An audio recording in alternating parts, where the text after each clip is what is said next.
Subscribe कीजिए T watch education channel को और दबाइए बेल आइकन सभी लेटेस्ट वीडियो की अपडेट के लिए। यह है देश भर का मौसम अपडेट और मौसम पूर्वानुमान। मार्च का महीना पहले लगभग 10 दिन अब गुजरने वाले हैं और अब ये जो मार्च, अप्रैल और मई का महीना होता है प्री मानसून सीजन कहलाता है। उत्तर भारत, मध्य भारत और पूरे इंडिया में तापमान बढ़ने लगते हैं क्योंकि आपको पता है कि 20 मार्च के बाद जो सूर्य है वो उत्तरी गोलार्ध की तरफ बढ़ने लगता है और जो सन की रेज है वो डायरेक्ट पड़ने लग जाती हैं, यानी कि जो स्लांट होती हैं वो धीरे धीरे सीधे होने लग जाती हैं और गर्मी बढ़ने लग जाती है। और जैसे जैसे गर्मी बढ़ती है वैसे वैसे जो वेदर एक्टिविटी है, खास करके प्री मानसून गतिविधियां वो ज्यादा तेज होने लग जाती है, इंटेंस होने लग जाती हैं। तो अप्रैल के महीने में, मार्च के एंड में ही प्री मानसून गतिविधियां यानी कि जो आंधी वगैरह है, धूल भरी आंधी उत्तर भारत में चलने लग जाती है। राजस्थान, पंजाब, हरियाणा, दिल्ली, उत्तर प्रदेश, इन सारे इलाकों में और उत्तरी मध्य प्रदेश में भी इस तरह की वेदर एक्टिविटी देखी जा सकती है। और वैसे ही पूर्वी भारत में काल वैसाखी और जो तेज झंझावात है वो देखने को मिलता है, ये प्री मानसून में होता है।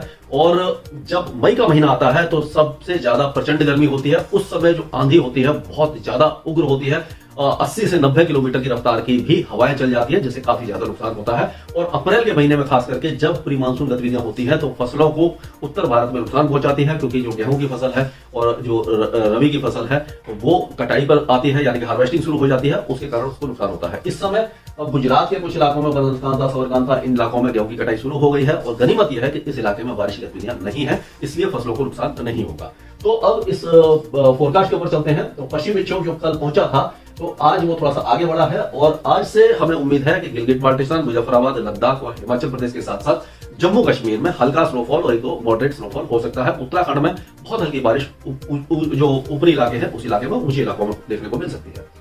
उत्तर भारत में पंजाब, हरियाणा और उसके आसपास के इलाकों में मेघ गर्जना हो सकती है, बारिश की गतिविधियां बहुत कम होगी। दिल्ली में भी बादल छा सकते हैं और हल्के फुल्के मेघ गर्जना देखने को मिल सकती है।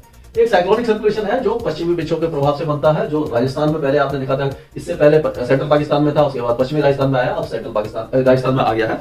और इसके प्रभाव से क्या होगा कि राजस्थान में ऑलरेडी जो वेदर एक्टिविटी शुरू हो गई है, यानी मेघ गर्जना कुछ इलाकों में शुरू हुई है, तेज हवाएं भी चल रही है कहीं कहीं और हल्की फुल्की बारिश भी हो रही है। तो ये जो वेदर एक्टिविटी है ये अगले 1-2 दिनों तक यहाँ पर जारी रहेगी और लेकिन पैची होगी। ये कहना थोड़ा सा मुश्किल है कि किस जगह में ज्यादा होगी, किस जगह में कम होगी। एक ही डिस्ट्रिक्ट में कहीं बारिश हो सकती है, कहीं बादल छा सकते हैं, कहीं मेघ गर्जना हो सकती है, यानी कि बहुत ही ज्यादा ये छितराई हुई इस तरह की वेदर एक्टिविटी होती है इस समय, क्योंकि कोई इंटेंस वेदर सिस्टम इस समय नहीं है। तो बादल कई इलाकों में छाएंगे और खास करके जो दक्षिणी भाग है इस इलाके में, जैसे कोटा, बूंदी, बालन, भीलवाड़ा, झालावाड़, चित्तौड़गढ़, उदयपुर, इन इलाकों में जो मेघ गर्जना वगैरह की संभावना थोड़ी ज्यादा है और जयपुर, अजमेर और उसके आसपास के इलाकों में बादल छाएंगे और हो सकता है कहीं कहीं बादल गरज जाए।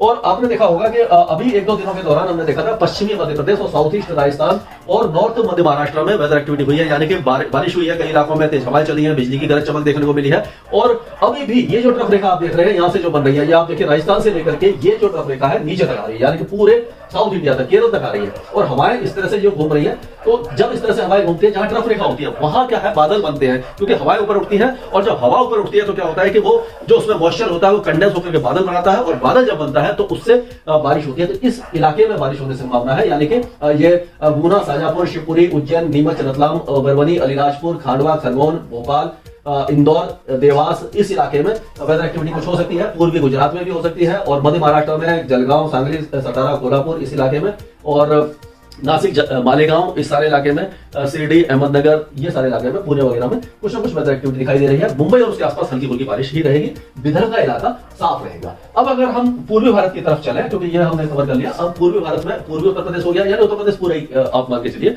इस इलाके में बारिश की गतिविधियां नहीं होंगी। बादल पश्चिमी उत्तर प्रदेश में छा सकते हैं। बाकी इलाके, ये जो इलाके हैं लखनऊ, कानपुर से लेकर के बांदा, औरई और प्रयागराज, वाराणसी, गोरखपुर, फुर्सतगंज, रायबरेली, सोनभद्रा, भदोही, जौनपुर, ये सारे इलाके शुष्क रहेंगे। और उसी तरह से बिहार में गया, पटना, नवादा, भागलपुर, पूर्णिया, खगड़िया, ये सारे इलाके भी शुष्क रहेंगे।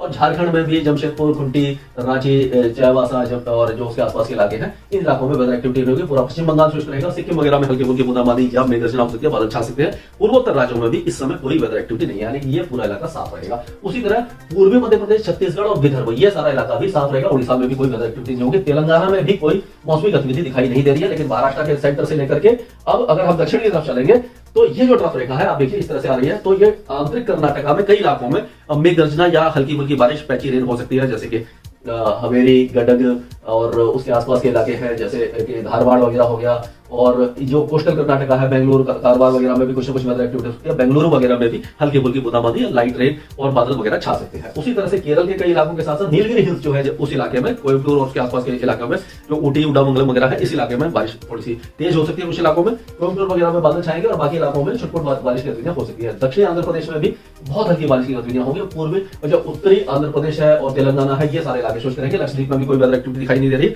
और अंडमान और निकोबार द्वीप समूह के जो दक्षिणी द्वीप समूह है उस इलाके में छुटपुट बारिश की गतिविधियां हो सकती है। तो कुल मिलाकर के मौसम अब धीरे धीरे गर्म होने लगेगा और पूरी मानसून गतिविधियां आगे यानी कि मार्च के एंड में जाकर के जोर पकड़ने लगेंगी और होली आते आते जो उत्तर भारत है, मध्य भारत है, सारा गर्म हो जाएगा और आपको होली खेलने में किसी भी तरह की परेशानी नहीं होगी, ठंड नहीं लगेगी क्योंकि दिन काफी ज्यादा गर्म हो जाएगा। स्काई वेदर में अभी के लिए इतना ही।